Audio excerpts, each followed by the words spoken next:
자, 우리 지난주에 이어서 기도의 부름, 기도의 사인이라고 하는 부분. 늘 성경은 우리가 하나님 앞에 무시로 성령 안에서 깨어 기도하라라고 하는 교과서적인 말씀이 있습니다. 그러나 문제는 우리가 살아가는 우리의 믿음의 걸음이 그렇게 단순하지 않다는 거죠. 학교 공부도 교과서대로 하는 것이 누구나 다 아는 진리입니다만 그게 현실은 그렇지 않은 것과 우리의 믿음의 여정이 같습니다. 언제 기도로 부르시는가? 두 번째 시간, 외로움과 고독이 나를 찾아올 때라고 하는 거야. 돌아가신 하용조 목사님이 암으로 굉장히 많은 고통을 겪었어요. 그래서 여기저기 잘 고친다는 병원도 미국도 가고, 제가 알기로는 중국의 베이징 대학에 있는 그 병원에도 가고, 그 치료했던 그 의사가 저희 교회에 와서 대화한 적도 있고 그러는데, 한 목사님이 이제는 천국 가셨습니다만 그분이 이런 얘기를 했어요. 암으로 깊은 투병을 하는 중에 너무 심한 통증이 찾아오면 내가 이렇게 죽는구나, 내가 이렇게 생을 마감하는구나. 그래서 그 순간에 아무도 없는 깊은 고독을 경험한답니다. 그런데 한 목사님은 뭐라고 고백을 하냐면, 아무도 없는 그 깊은 고독 속에서 나는 하나님을 새롭게 만났다, 이렇게 고백을 하거든요. 그러니까 한 목사님이 하나님을 안 만나셨겠어요? 우리보다 훨씬 더 깊은 하나님을 만났겠죠. 근데 또 만난다 얘기하는 거예요. 우리는 하나님을 한번 만나면 그것으로 끝나는 줄 알아요. 한번 은혜를 받으면 그걸로 끝나는 줄 알고, 말씀을 한번 깨달으면 그걸로 끝나는 줄 아는데 훨씬 더 깊은 세계가 있다고 얘기를 하면서, 외로움은 이렇게 고백합니다. 하나님을 만나는 공간이다. 그리고 외로움은 하나님을 만나는 위대한 접촉점이다. 이건 누가 한 목사님이 가르쳐 준 것이 아니라 자신의 삶의 깊은 고독 속에서 본인이 성령 하나님의 감화와 감동을 통해 토해내는 말이에요. 이게 정말 우리가 우리의 일상에서 만나야 될 하나님이죠. 그러니까 지난주의 말씀처럼 무력할 때, 그리고 아무도 없는 외로움과 고독이 사무칠 때는 하나님이 나에게 뭐라고 두드리시는 거예요? 기도하라고 하는 사인입니다. 이 사실을 잊지 마십시오. 우리가 아는 파스칼이 이런 말을 했습니다. 하나님이 사람을 창조하셨다는 증거가 무엇일까? 이렇게 답변을 합니다. 왜 사람은 어째서 그분 안에서만 참다운 만족과 행복을 누리는가? 왜 이 땅에 좋은 게 많은데 왜 다른 곳으로는 일시적인 만족밖에 얻지 못하는가? 사람들이 좋아하는 게 많습니다. 취미와 기질과 성향 따라. 그러나 그 모든 것들은 모두 간 순간의 기쁨밖에 주지 못한다. 그 이유를 이렇게, 사람은 하나님에 의해서 만들어졌기 때문이다.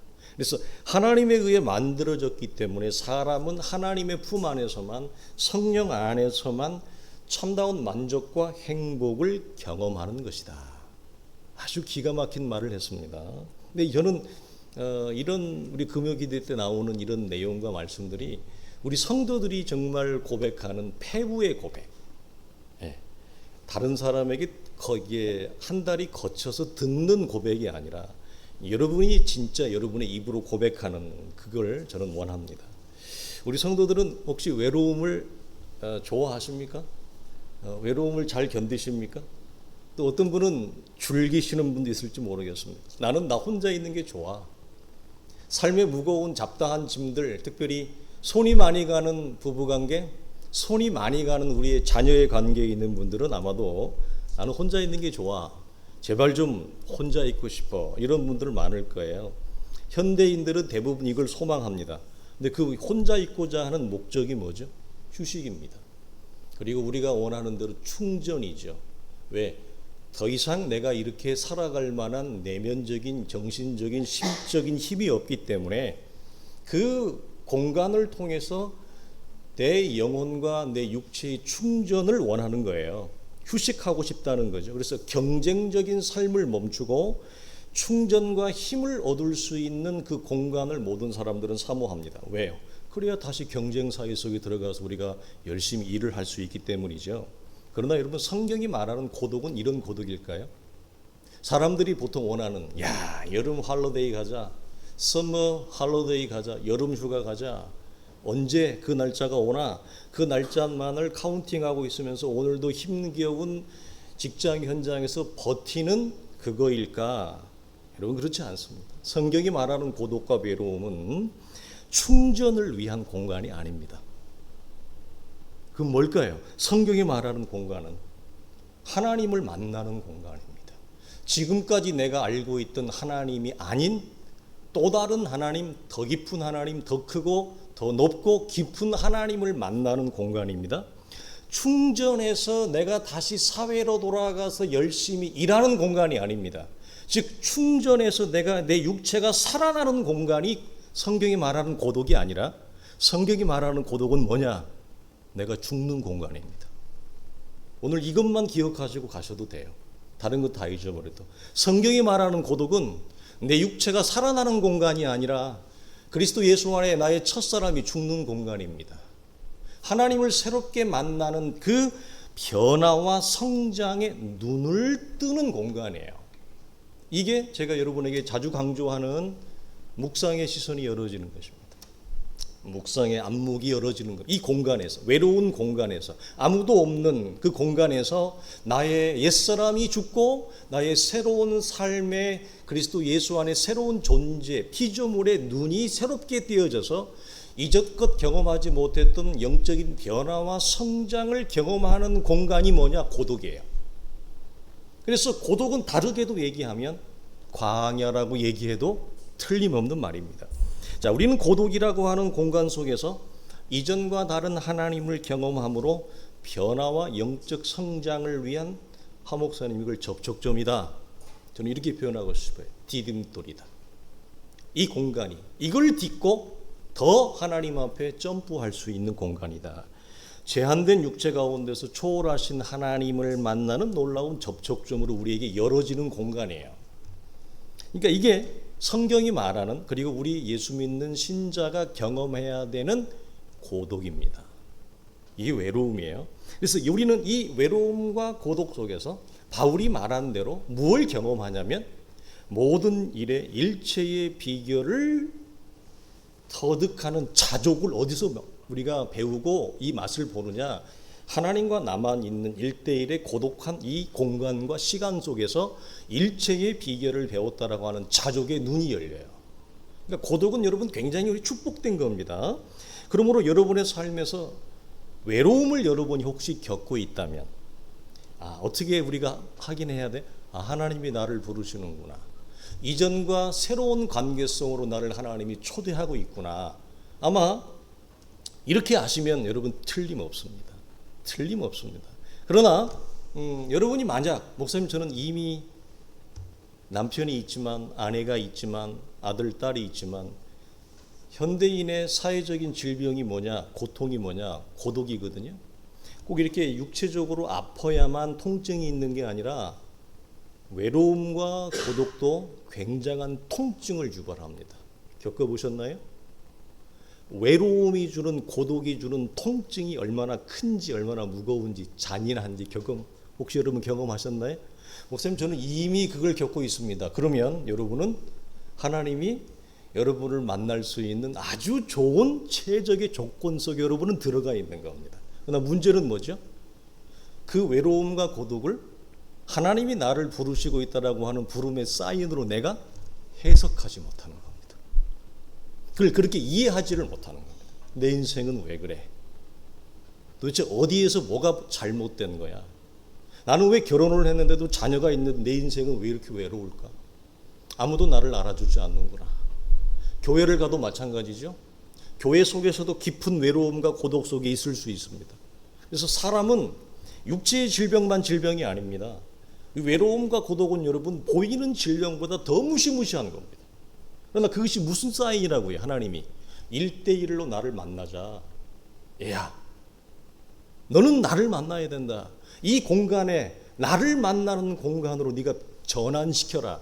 그리스도 예수 안에 있는 자들은 복음은 우리의 삶을 새롭게 재창조하거나 새롭게 재구성하거나 새롭게 창조할 수 있는 믿음의 권세와 능력과 실력과 내용이 우리 속에 있어요. 지금 무슨 말입니까? 예수 안 믿는 사람이 외로움과 고독의 깊은 상처와 좌절과 절망 속에 빠져버린다면 우리도 동일하게 예수 모르는 분이 외로움을 상처와 좌절과 깊은 절망의 수렁으로 우리도 들어갈 수 있죠. 그러나 우리가 예수 모르는 분과 다른 것이 있다면 그 외로움의 공간을 하나님을 새롭게 일대일로 대면하는 하나님의 부름과 사인이요, 나는 거기에 믿음으로 화답하고 응답하면서 이 절의 고독과 같은 아무도 찾지 않는 이 공간과 시간 속에서 하나님을 새롭게 만나는 놀라운 영적인 포털이 열리는 거예요. 이건 영적인 포털이에요. 제한된 육체의 공간 속에서 초월하신 하나님을 대면하는 놀라운 시공간이죠. 여기에서 죽어서가 아니라 하나님의 미래의 영광이 현재 속으로 침투했다. 그게 부활인 것처럼 오늘 여기에서, 그래서 나의 외로움과 고독을 어떻게 하라고요? 하나님을 만나는 영적 포털로 만들어라. 그렇게 할 수 있다라고 하는 사실입니다. 그러나 이런 하나님의 사인을 우리가 모를 수 있습니다. 그래서 외로움을 상처로만 받고 좌절하고 깊은 우울증에 빠질 수도 있어요. 아니면 알아도 영적으로 너무 태만하거나 영적으로 너무 게으르거나 영적으로 너무 안일해서 이걸 외면할 수 있어요. 그럼 어떻게 될까요? 예수를 믿는데 이 허기진 마음이 채울 길이 없어요. 요즘 나 너무 외롭고 힘들어. 여러분 혹시 친구 만나면 이런 말 합니까? 이런 얘기를 할 수 있는 친구가 있습니까? 간만에 한번 만났습니다. 요즘 나 너무 외롭고 힘들어. 너는 어떠니? 그 친구도 아마 동일한 말을 할 수 있습니다. 누구도 내 마음을 알아주지 않아. 남편도 자식도 다 필요 없어. 아내도 필요 없어.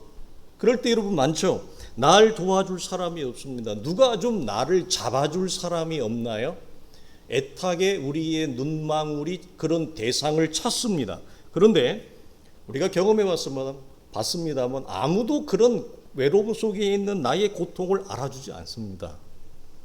오직 하나님만이 아신다는 사실이에요.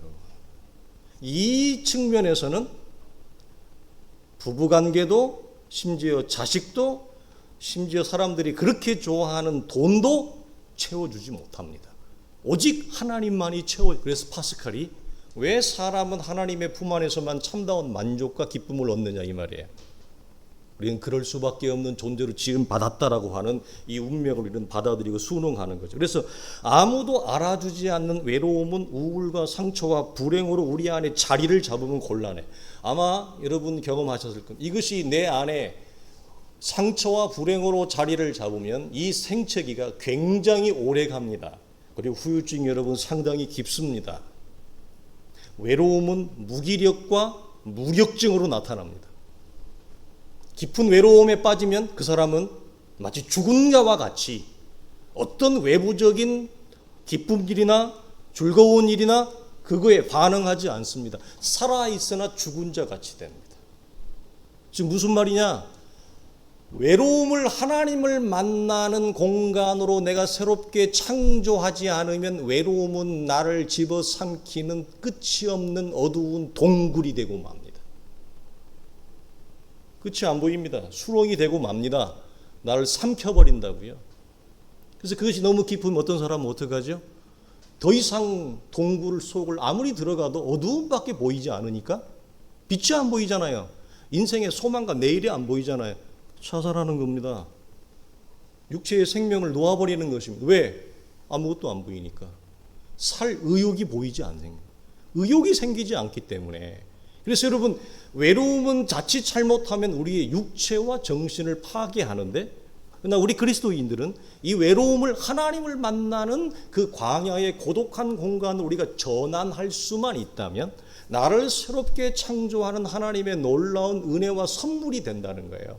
그래서 우리 믿음의 모든 사람들은 이 외로움은 하나님을 만나는 접촉점이요, 하나님의 공간이요, 하나님이 나를 부르는 축복의 사인이다, 이렇게 얘기하는 거예요. 우리가 흔한 얘기로 말하면 고난은, 어려움은 하나님이 나를 부르는 사인이다 말하는 것과 여러분 같은 선상에 있다고 우리가 할 수 있죠. 그러므로 성도는 혼자라는 외로움을 하나님을 만나는 공간, 하나님을 찾는 기회로 전환하는 분별과 지혜, 그리고 하나 더, 훈련을 해야 됩니다. 경건에 이르기를 훈련하는 거. 그래서 혼자라는 외로움은 더 이상 나에게 상처와 불행이 아니라 하나님을 더 깊게 만나는 영적인 선물로 여러분이 경험할 수만 있다면, 여러분이 허락되어진 외로움의 상처, 고독한 그 고통은 여러분을 더 그리스도 안에서 새로운 존재로 만드는 위대한 하나님의 창조의 공간이 되는 거죠.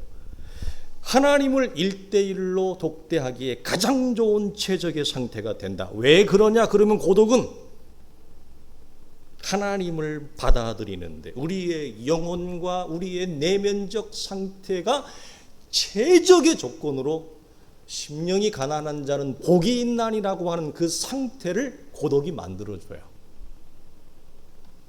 그런데 이 고독을 이와 같은 식으로 통과하면 어떤 우리 안에 힘이 생기느냐? 고독에서 이와 같은 하나님의 사랑을 경험하면 외롭다고 더 이상 어떤 사람에게, 대상에게 매달리지 않게 됩니다. 뭐라고요? 누가 좀 나를 잡아줄 사람 없어? 누구도 나의 외로움을 알아주지 않잖아. 자식도, 부부도, 그 누구도 나의 외로움을 터치해 주지 않잖아. 그러니까 누가 나를, 이 외로움을 채워줄 누가 있어? 그 사람을 찾느니라고 헤매거나 매달리지 않게 됩니다. 하나님 안에서 얼마든지 그것이 채워질 수 있기 때문에, 이게 고독을 하나님을 만나는 경험으로 전환한 자, 경험한 자가 갖는 삶의 힘이에요. 또 하나, 사람은 텅 빈 마음을 채워줄 소유와 물질에 매어 달리게 돼 있어요. 누구나. 그러나 그 소유와 물질에도 더 이상 매달리지 않게 됩니다. 놀라운 겁니다. 사람에게 매달리지 않는다? 이 땅을 살아가는데 물질에 매달리지 않게 된다. 놀라운 축복 아닙니까?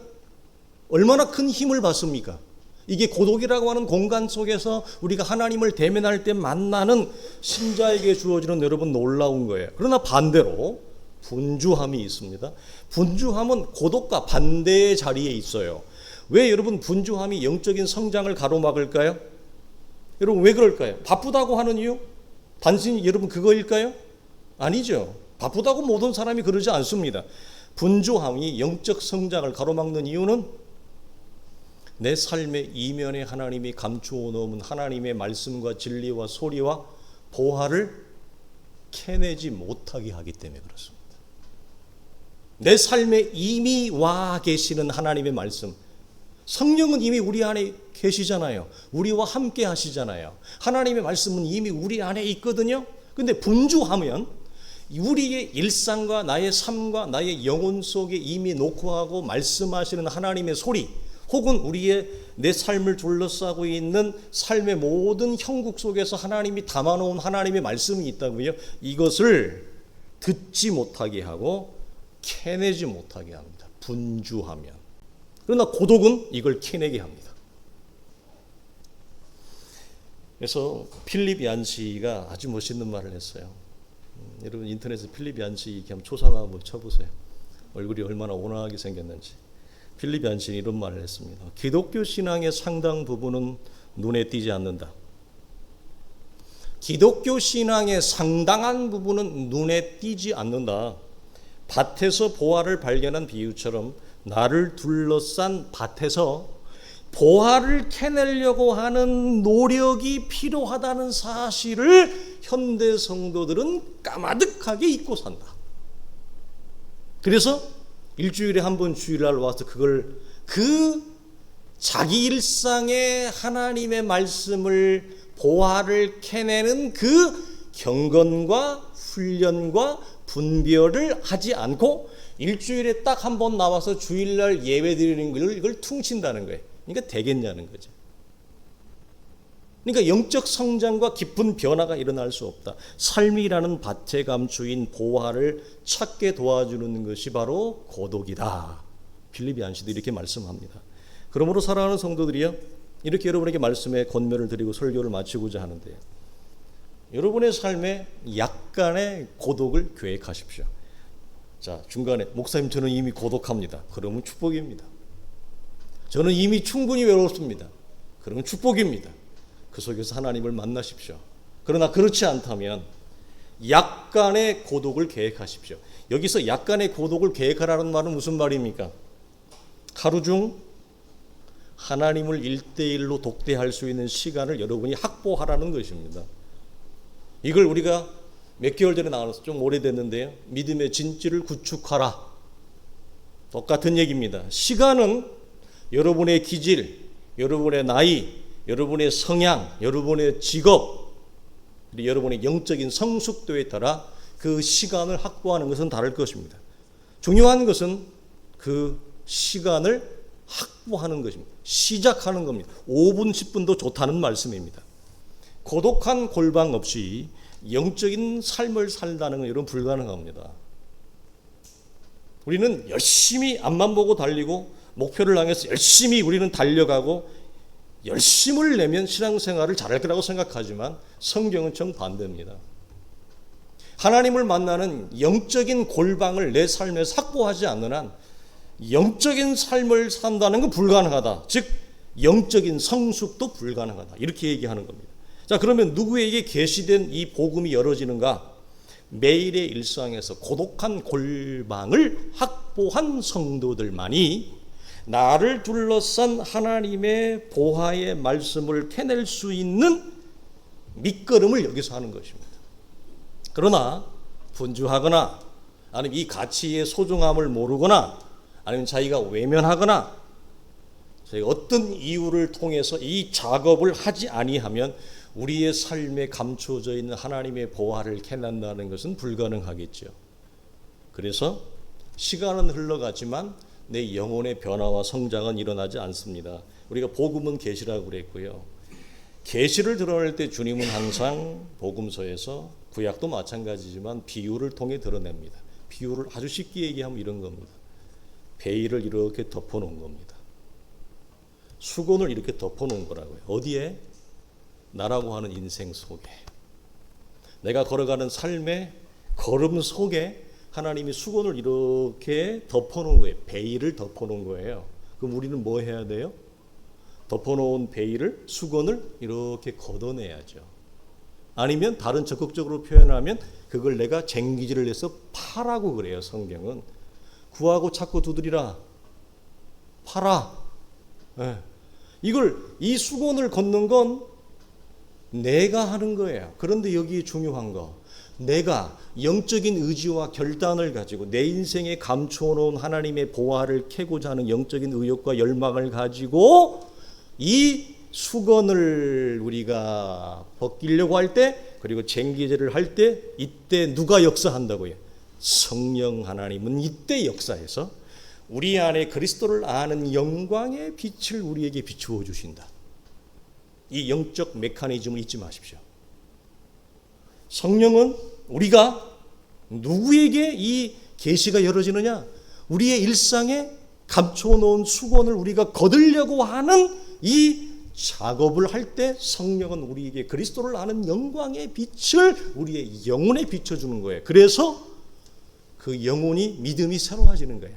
오늘 우리 읽은 것으로 이 영적인 작업을 성도들이 여러분 소중히 여기를 바라고요. 그래서 바울은 이 차원에서 뭐 하라?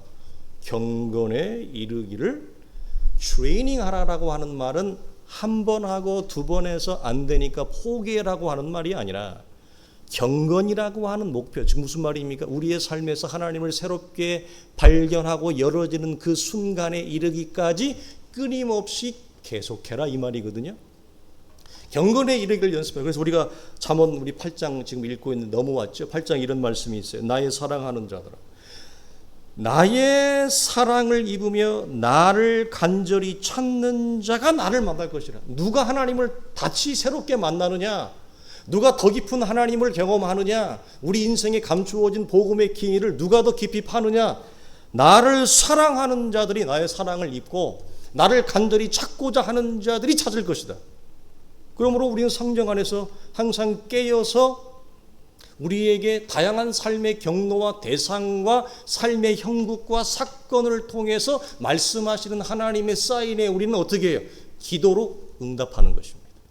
우리 사랑하는 성도들이 그런 삶의 모든 형국에서 복된 하나님의 응답으로 여러분이 설 때 이전과 다른 더 깊은 하나님과의 관계와 존재로 여러분의 영혼들이 새롭게 빚어지기를 주님의 이름으로 축원합니다.